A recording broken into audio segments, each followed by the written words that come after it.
I say that right? Or is it right? I'll accept anything that's appropriate. I know how you feel. Good morning, Your Honors. We're here on review of a summary judgment issued to FIA by the District Court in a remanded proceeding. In order to sustain that summary judgment, FIA must establish on this de novo review that there were no genuine issues of material fact to be before the court that were the foundation of the judgment, and that has to take into account the usual rule that any inferences reasonably drawn are drawn in favor of the non-moving party. Second, whatever the facts are that are undisputed, they have to show that they were entitled to judgment as a matter of law on those facts.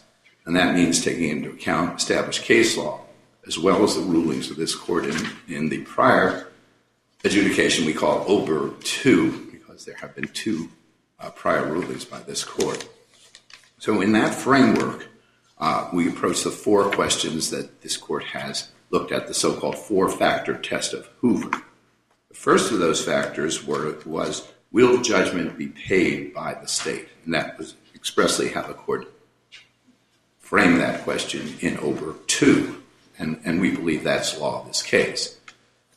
What we have indicated before and what the court has agreed with is the state has no legal obligation to pay a judgment against FIA. It so states in its legislation, and it says that FIA's obligations by legislation would be paid out of FIA's monies. What the record, as supplemented, showed is that that is always the way it's been done. Historically, and this has been an organization in being for a long time, the state has never paid a judgment on behalf of FIA. FIA has paid judgments on its own. Sometimes it's paid them out of funds that it draws out of the bond trust that it manages. Sometimes it pays them out of its discretionary account. There's no record of the state ever paying a judgment. And the statutes are to the contrary, and the court so held. FIA's argument, and the district court agreed, was that there's a functional liability. That's a concept which has been mentioned in some of the case laws, but where it's been mentioned, it arises from an inevitable impact on the state's budget, because the 11th Amendment, after all, is about protecting the state against being bankrupted or affected in its operations by a judgment against something that's a state entity. With respect to the functional liability, I think the record showed there was no real risk that the state would be called upon, and no record to indicate that the state would, in the event that there was a huge judgment of some kind, be required to pay it. In the cases that have been in the circuit with so-called functional liability, you can start with Hutto.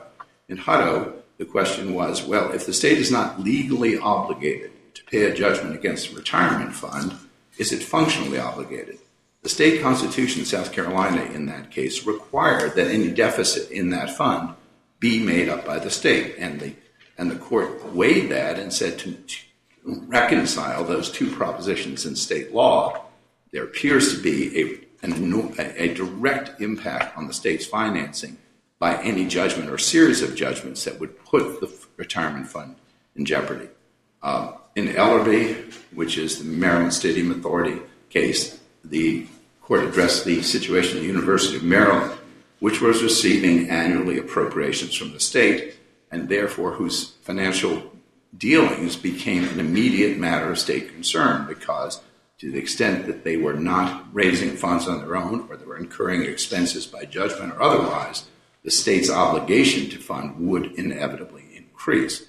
In Risto, which is the third of these cases, what happened there was we were talking about the ports, and the state had a long record of direct support and paying for capital improvements, and so the court believed that any impairment of the entity's financial situation would be made up by the state. There's no showing of that kind here.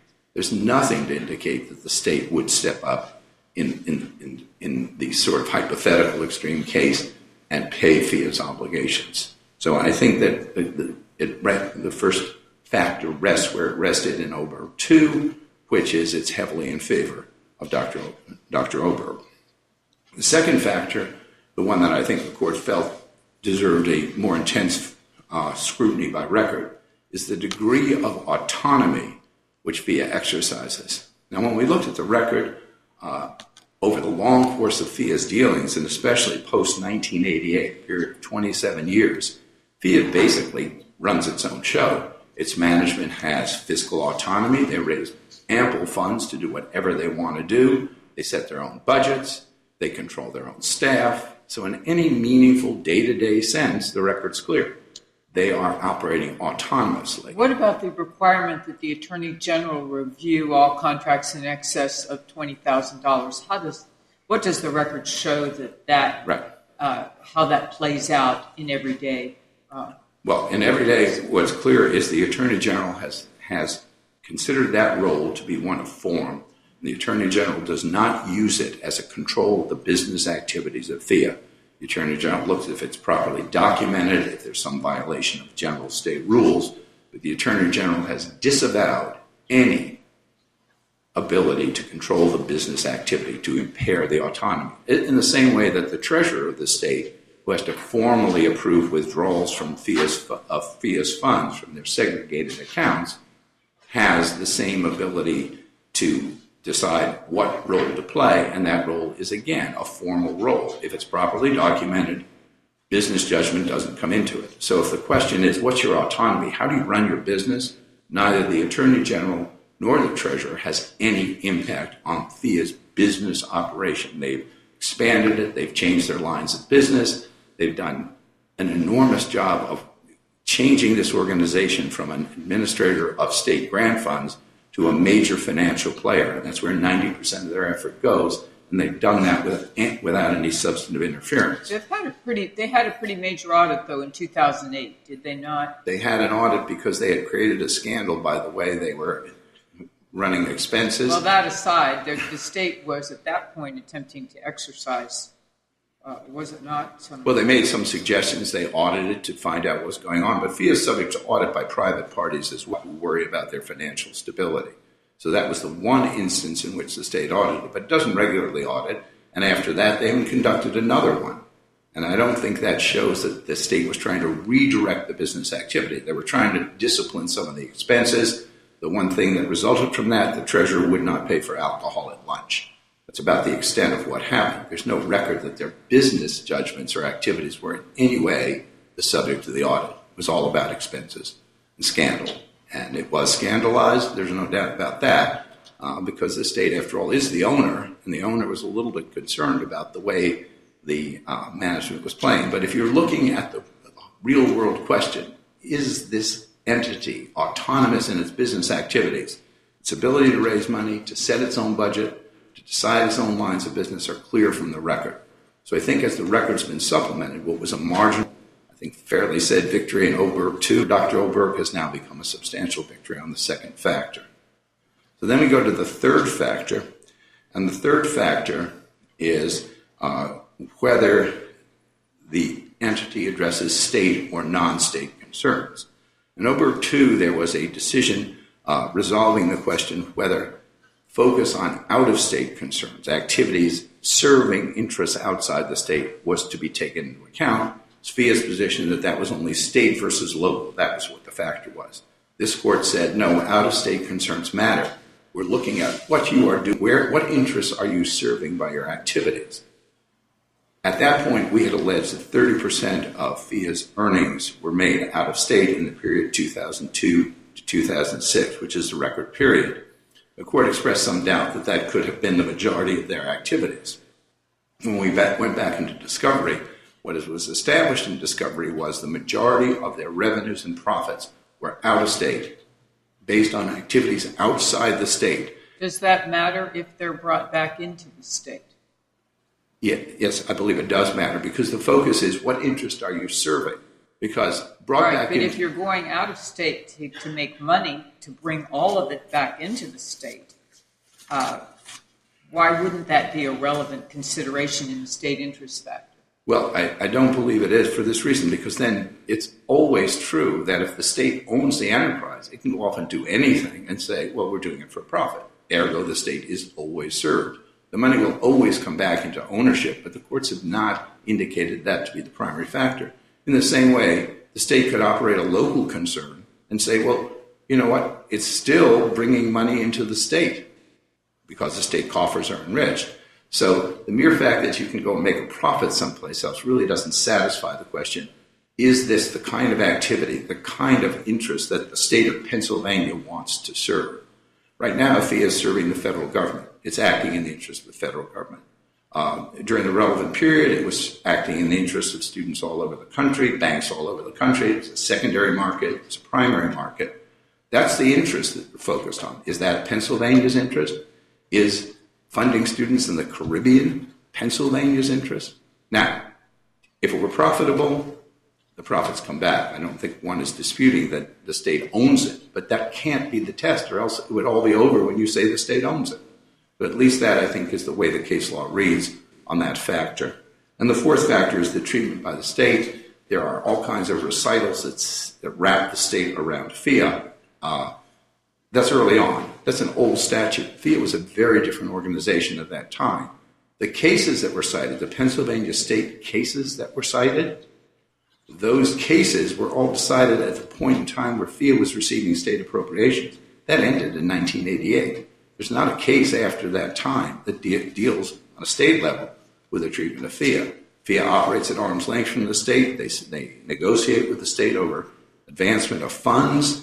And in that regard, it's hard to believe that the state has really invested its dignity in FIA. Oh my gosh, though, they have, there's certainly arguments on the other side, we'll get to them, but against the other side's position. But the state, on the state treatment factor, doesn't FIA have around 2,400 employees or so? Well, they have employees who are divided up. Right, and they're entitled to state retirement benefits? Yes, and that's a multi-billion-dollar commitment that they're making. So it seems to me you've got some much better arguments on these other factors. And how do you we get don't around that one? Contend to be as strong as factor, but I think there are at least arguments on our behalf in that, because the state does allow FIA to do business as American education services, as federal loan education services. In other words, it is allowing FIA to disassociate itself from the state. And so just a couple of more things that have come up in the briefing I'll just mention briefly. One thing that's come up is the so-called commingling of funds. FIA's funds are deposited, or some of them, a majority of them, in the state treasury. They are clearly FIA's funds. They're segregated. For certain investment purposes, the state treasurer invests funds that are at his disposal. That doesn't change the segregation. All proceeds of that so-called commingling go to FIA to the extent that it's part of it. And it's no different from any other depository, a bank, a mutual fund. When they take your money, they don't put it in a lockbox. They commingle it, invest it, and account for it as your money. And I think that the record's clear. It is FIA's money. It is totally under FIA's control, as the statute provides. And the one other question has been, well, who appoints all the directors? The directors are appointed by statute. But one thing has come out in the record, that is the directors are not responsible to a political entity. The legislative directors, once elected, don't function as legislators. And the state courts have said that. They're now in their personal capacity with a fiduciary duty to FIA, not a duty to be instructed. And there have never been instructions from the legislature as such to those board members who are appointed by the legislature. So that has not become a matter of veto or control. And the governor has said expressly, I don't affect the affairs of FIA. I have no power over FIA. Does appoint 4 directors, but that's a small minority of the board, and he doesn't in any sense exercise control. So I see that I have a little bit of time left, so I will stop there and reserve the rest. Thank you. Okay, thank you. Mr. Clement?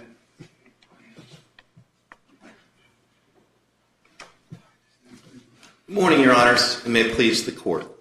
Paul Clement for the Pennsylvania Higher Education Assistance Agency. After exhaustively considering the relevant facts that have now been developed at this Court's instructions, the District Court here came to the rather unsurprising conclusion that my client, the Pennsylvania Higher Education Assistance Agency, is an arm of the Commonwealth, as Pennsylvania had intended from the very beginning over 5 decades ago. Now, I think just as a matter of context, it's worth recognizing that this case does not present the harder questions under the arm of the state doctrine, such as the situations when you have a regional or countywide agency that the state nonetheless treats as a state agency or a bilateral compact. This is clearly a state-level agency, and I'll talk more about it, when we run through the factors. But there is no question that the state of the Commonwealth of Pennsylvania views this as a state agency discharging statewide functions. And in that context, with all due respect, it would be rather remarkable for a federal court to conclude that an entity that the Commonwealth of Pennsylvania clearly views as an arm of the Commonwealth is nonetheless not an arm of the state for purposes of 11th Amendment immunity doctrine. I also think one other point of context, Your Honor, my friend on the other side likes to focus like a laser beam on the servicing and guaranteeing operations of FIA. But I do think that, FIA either is an arm of the state or it's not. And I think in considering its statutory mission, it's worth recognizing that the loans are at most sort of half of the picture here. Because one of the real ways that the agency provides higher education assistance for people in the Commonwealth of Pennsylvania is by providing almost 200,000 grants to students within the Commonwealth each year. And that money, the lion's share of that money is in fact appropriated by the legislature. And then this agency administers that program and goes through the process of getting that to the individual recipients as you would expect from an agency. And of course, its role is not limited to the major grant program. There are all number of grant programs that get created on an ongoing basis by the legislature, everything from dealing with the nursing shortage to providing special educational opportunities for military veterans. Those are all administered on an ongoing basis by the state agency as a state agency. So I think with that context, I'm certainly happy to talk about the factors that this court has articulated in a variety of cases, including Hutto and Oberg II and Hoover. But I do think a bit of context is important because I think there may be a tendency in some of these cases to apply these four factors in a way that you sort of lose the thread of the broader point here, which is unlike a case like Cash, for example, where this court found a county school board was not an arm of the state. This is undeniably a statewide agency that in many of its operations, including administering these grants programs, operates just undeniably as an arm of the state or an arm of the Commonwealth. Now, as to the factors and some of the things that Mr. Ryan has said, I want to be very clear that on the functional liability point, I do think the record here is considerably different from when it was the way this case looked when all you were dealing with is the bare statutes and the allegations in the complaint. I think the critical thing here that has emerged in the discovery is two things that are related. One is that it is clear, and this is, I think generalities don't help us here. I think it's important to get to the specifics of who said what on the record. And Mr. Gunther, who is the CFO of FIA, made unambiguously clear that any judgment in this case or cases going forward would be paid out of FIA's fund at the state treasury. So these funds are going to be coming out of the state treasury in a check that says Commonwealth of Pennsylvania on it. Now, to be sure, it is going to be coming out of the ELAF, the specific fund that FIA maintains at the treasury. But that has to be taken into context of the other state agencies, many of whom also have these same kind of segregated funds. And so, and it also has to be put in the context of this court's cases. Excuse me, I didn't mean to interrupt you there, Mr. Clement. Do any of the other state agencies have a similar statute affecting them, saying that no obligation of blank agency shall be a debt of the Commonwealth of Pennsylvania? I'm not aware of another agency that has that specific provision, but I do think that the critical thing is that really goes to the legal liability. And as to the functional liability, I think you look at that separately, and that's certainly what the cases suggest. And I think what's critical, and this is the second point that I think has emerged in discovery, is Mr. Ryan wants to say that this can come out at the whim of FIA, and that's just flat wrong. Once the monies are deposited into the Treasury, they are commingled with other funds for investment purposes, and then before anything can come out, there has to be the approval of the Treasury Department. And that approval, there is testimony in the record, and this is the Craig Declaration. The testimony in the record is clear that the process for dispersing FIA's funds is the exact same process for every other agency of the Commonwealth. So that money gets put in there when essentially the check's clear from a client. It goes into the segregated account at the Commonwealth Treasury, but it doesn't come out without the approval of the Commonwealth. Now, Mr. Ryan tells you, oh, well, that's pro forma. Well, two things are important. He can characterize it any way he wants, but the record reflects both the Craig Declaration and Gunther's declaration and deposition testimony both make clear that it's not a pro forma review process. But I think second and frankly more important, the testimony in the record is absolutely clear that it is the exact same process as for every other agency of the Commonwealth. Although that may be true, that that it's functionally it's the same as others, but as Judge Keenan asked you and you responded, that there's no other agency that has a directive that says the debts will not be burden of the state. Can you cite any functional difference in terms of being responsible for liability?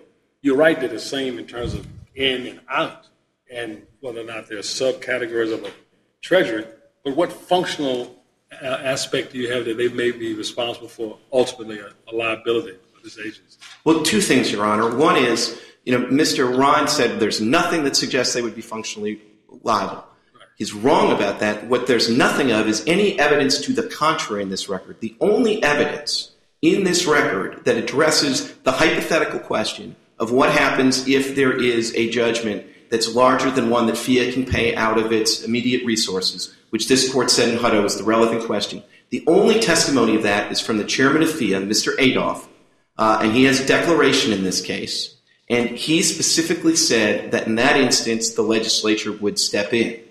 Now, the only response they have to that testimony, that's in the declaration, they decided not to take his deposition. That's in that declaration. Their only response to that is, well, it's speculative. Well, of course it's speculative. We're talking about a hypothetical question. Mr. Ryan also says, well, there's been no judgment that has been paid, judgment debt that's been paid by the Treasury. That's because, as far as I'm aware, there's been no judgment debt against the agency in its history.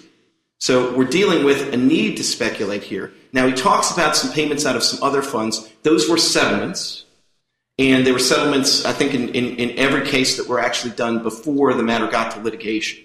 So those are distinguishable. What's not distinguishable is the emphatic record testimony of Mr. Gunther to the effect that this judgment will be paid out of the Treasury funds. And I hope I'm being responsive here. I want to emphasize, though, that when you're thinking about the 11th Amendment and the purposes of it, I think the fact that the check is going to be cut out of the Treasury has to have significant influence on the question, even putting to one side the statutory language you've alluded to, because that's the core purpose of the 11th Amendment. And then when that's backed up with the testimony of Mr. Adolph, which is the only testimony on point on what is admittedly a speculative question, it seems to me that the answer on the functional liability is relatively clear. But there is a second thing that I want to emphasize, and that gets back to this idea that you can't just focus on the loan servicing and guaranteeing activity of FIA, because they do have this grant program.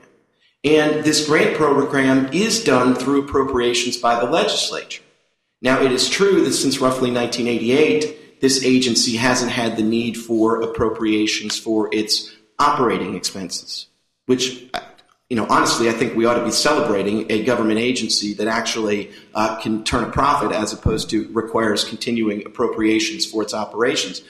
But be that as it may, it's important to keep in mind that there are continuing appropriations every year for the grant program. Those appropriations reflect the fact that right now, over the past significant number of years, what's happened is the total amount of the grant program is the sum of what is appropriated and what FIA contributes to that. So, Mr. McClellan, at the outset, you rightly said we need to put this in a context. So in the gestalt of all of this in terms of the state agency, why would the state put this agency on the island by themselves with this firewall saying, look, at bottom, we're not going to be responsible for any liability? And you said that's the only agency. Could that be because they knew they were going to be involved in sort of speculative, not speculative, but at least more far-flung, meaning not in the sense of around the country and doing those things. We need that firewall. No, I don't think that's the explanation, Your Honor. And the folks on the other side are the ones that say, well, this mission has changed kind of, categorically over time. I don't think that's true, but I think the language that this court focused on is this 51043. That's been in there since the very beginning. And so from the very beginning, when they were doing predominantly loans and grants to Pennsylvanians, they put that language in there. Now, I don't have a reverse crystal ball. I don't know exactly why it got in there. It may have been that when you're dealing with something like loans where you're going out into the financial markets, you have an interest in trying to use that kind of more corporate-sounding language.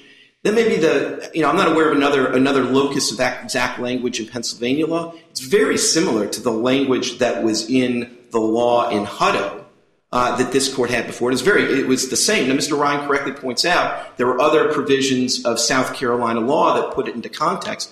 But in a way, there you're dealing with a retirement fund. I think that's another situation where you're going out into the market. So you have a state agency that puts in that more corporate language. But I don't think there's nothing in the case law, I think, that suggests that that's dispositive of the inquiry. And that's why I think the functional liability part has to be a separate inquiry from the legal liability part. And I think that for the reasons that I've just explained, I think the functional liability, the record here is much more robust in showing there is functional liability. And if I just finish the one point I was making before I go on to the second, third, and fourth factors, which I think more strongly favor my client, but I do think it's worth recognizing that the sum total of grants that are going to these students are what is appropriated by the legislature every year, and then an amount, it's been roughly $75 million for a couple of years, that FIA itself contributes. Now, if FIA has to pay a $75 million judgment, that piece of the contribution is going to go away.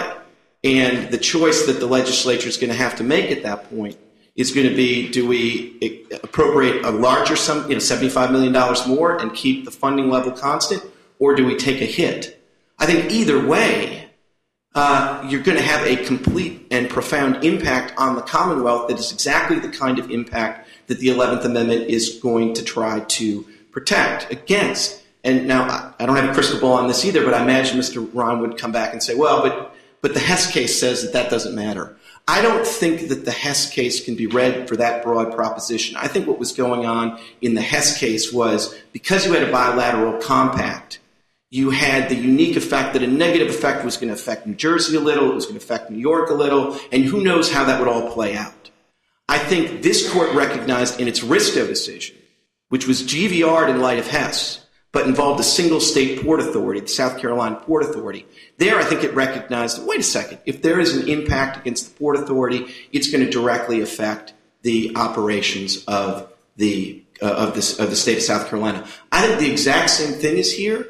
Now, it may be true that in the Risto case, there was more of an ongoing need to put money into the operations of the Port Authority, but I don't see why that makes any difference, because you have the state on an annual basis continuing to make these appropriations for the grant program that unambiguously serves the interests of students in Pennsylvania. And if $75 million goes away from that, which FIA has been contributing, the state is going to face exactly the choice.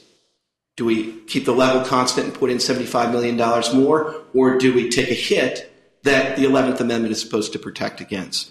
So let me go to the second factor, if I may. Now, Mr. Ryan says that FIA runs its own show. And, I think my clients really have trouble swallowing that, because they live in the real world that is supported by the record evidence, not these vague suggestions that everything is pro forma.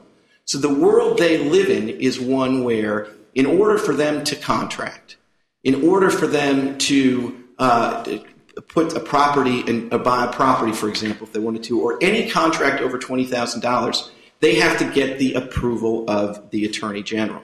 And even that $20,000 limit, I think it's important to recognize, is not some special deal for FIA because they have more autonomy.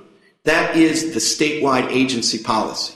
So the Attorney General has made clear that, look, if it's less than $20,000, we're not going to necessarily review all of those contracts as a matter of course. But agency-wide, through the same process for each agency, we're going to look at every contract more than $20,000. Now, here again, Mr. Ryan wants to say, well, that's pro forma. But there's evidence on this, and the evidence of this is Mr. Swartley, who is the general counsel of FIA, who has to deal with the attorney general on this, and then there is Mr. Mull, who's the deputy attorney general. So we got both sides of the equation, and both of them say this is not a pro forma process. But even more important here again, this is the process that the Commonwealth uses for every agency in approving their contracts. So although it might look on the face of the statute, which of course is all this court had before it in Oberg too, that this agency stands apart from every other agency, in practice, as to both disbursements from the Treasury Department and for contract approval processes, the testimony in the record, which is completely unrebutted, is the process is exactly the same for this agency as any other arm of the Commonwealth. And with all due respect, I don't think, the last three factors we're going to talk about are all supposed to be about protecting the dignity interests of the state. And I think what has to be true is the inquiry that the federal courts use to consider those factors has to respect the dignities of the state. I mean, even if they rule against them, they have to be respectful of the dignity interests of this co-equal sovereign. And it's not for Mr. Ryan or anybody else to say that, well, the way you're doing your contract approval, your disbursement approval isn't sufficiently rigorous, it's a pro forma process. All that matters is it's the same process that the Commonwealth uses for its other agencies. What about the audit processes for other agencies? Does the record show that other agencies are audited with such minimal oversight or at least incidents of frequency than FIA has been? Judge Keenan, I don't think the record shows anything about that one way or the other. As I say, on the contract review process, the disbursement review process, the testimony is, which is unrefuted, is emphatic. It is exactly the same process. On the audit, we just don't have testimony one way or another on that. I think the critical thing on the audit, though, is that first of all, I think on the audit, it is the capacity to audit any year, not the fact of how often they audit, that probably ought to be the most important factor. It is also... I certainly would agree that if every other state agency were audited every other year and FIA gets audited only once, that might be a significant consideration. I'm not going to disagree with that, Your Honor. It's just, but the record's silent on that. Know. So, and I think, in this case, it may be different in Pele. I think on this case, the burden is actually on the plaintiff to establish that you have a Federal Claims Act person. And so from that standpoint, I would submit that if the record's silent on that, that does not inure to our detriment. Speaking of persons, what about FIA's assertion in other federal litigation of its personhood status? Would you like to comment on that? Well, I would. And, I'd like to say, we're sorry. We made a mistake. I don't think, to your question, I don't think it was a matter of, asserting that we were a person as such. I mean, we simply filed a couple of diversity actions.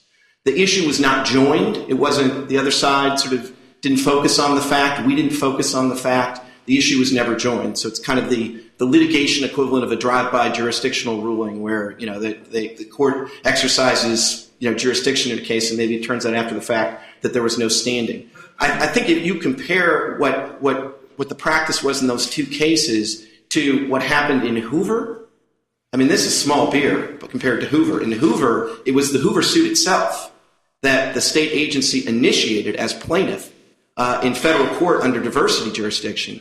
And only after they lost on a statute of limitations decision did they say, oh, hey, what are we doing here? We want to do over in state court. And this court reluctantly recognized that, in that context, it's a jurisdictional inquiry, and sort of shame on you is not a principle. So I'm here to represent that, now that the issue has been focused on, unless it's another mistake, it's not going to happen again. I mean, we're not trying to have our cake and eat it too here. We do understand that this has consequences both when we sue as a plaintiff and when we're a defendant. Especially since I'll have an opportunity to be back up here, I don't want to burden the court for it. Okay, thank you. Mr. Ryan. Thank you, Your Honor. Just on specific of the audit, Judge Keenan, other agencies come before the legislature each year with their budget. FIA does not. So there's a significant oversight in the budgetary function that does not apply to FIA. It sets its own budgets, and it doesn't have to clear them with anybody. Now, there's been a lot of talk about speculation in the record by different people. FIA's thesis has always been our money is the state's money, which is contradicted by the statute, since they have to pay by statute all their obligations with their own monies. They are fenced off. They have their own money.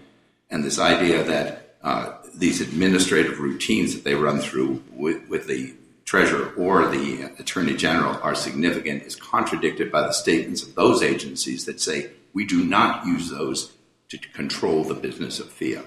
And this idea is similar to saying, well, when I put my money in the bank, this is FIA logic, put my money in the bank, and now I draw a check on the bank, and somebody looks at it and says, was it properly signed? Has it got the right date on it?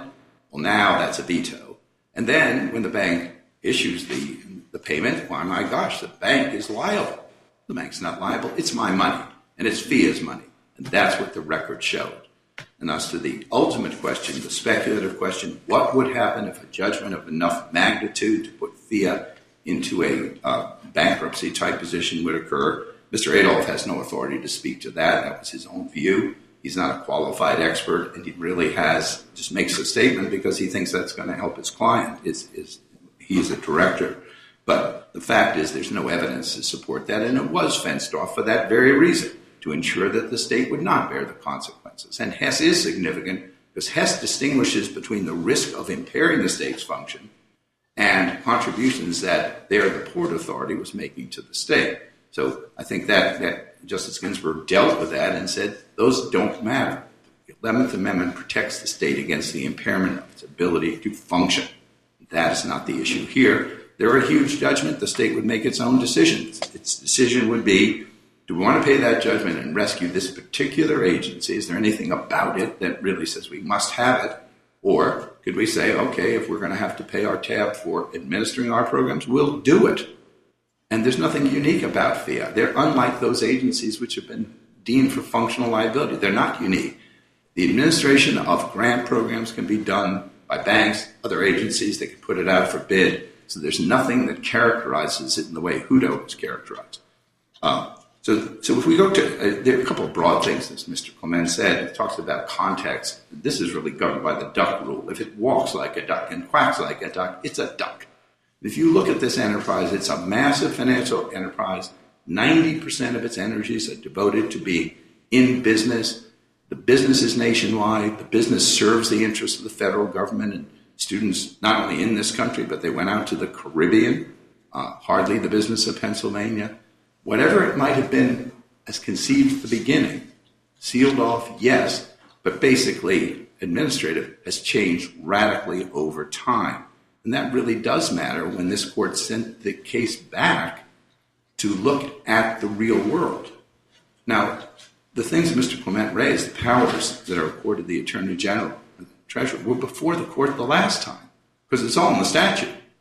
And the court looked at that statute and said, insufficient. They don't tip the second factor in favor of FIA. And while FIA says they don't have the burden, ultimately they don't. It's part of the claim for relief. But on summary judgment, they do have the burden. They have the dual burden. No disputed issues of fact, and judgment as a matter of law. So the burden is theirs. It's not ours. So when we come down to what is this agency, I think based on the rulings before, we now have the third factor reversed, because the ruling before was we could not show that the majority of its effort was directed out of the state. We have now shown that. With the second factor now moving in our direction, because once we investigated how it operated in the real world, which is what the court wanted to say, it has huge autonomy. In that regard, the ability to be self-funding, to set your own priorities, your own budgets, make your own business decisions, has always been deemed to be determinative. And then the first factor, nothing came out that was not in the record before. It's all speculation as to what might happen, and this and that. It all is this technicality of if funds, and not all their funds, but some of their funds are in the state treasury, then it's the treasury, not them, that's paying. When the statute itself says money's in the treasury, our fee is monies. Because if all the money was state money, they couldn't satisfy their statutory obligation to pay their expenses out of their own monies. That's where they pay everything. So the mere fact that pro forma that check goes out of the treasury doesn't constitute a veto power, doesn't constitute a control. Whether or not the state might have historically decided, yes, let's be more rigorous, let's examine the business functions. The state decided to the contrary, has kept that in being for 50 years. I think we have a very important record as to what FIA actually does. And the last thing is on these two oops, we claim to be a citizen of the state. We didn't mean it. And the case really is Ellery Beckett. It's not Hoover, where they reversed themselves. The stadium authority did. I think in that situation, it is significant that they I need you to wrap it up. Okay, it's wrapped. Okay. Thank you. We'll come down and greet counsel and then go into our next case.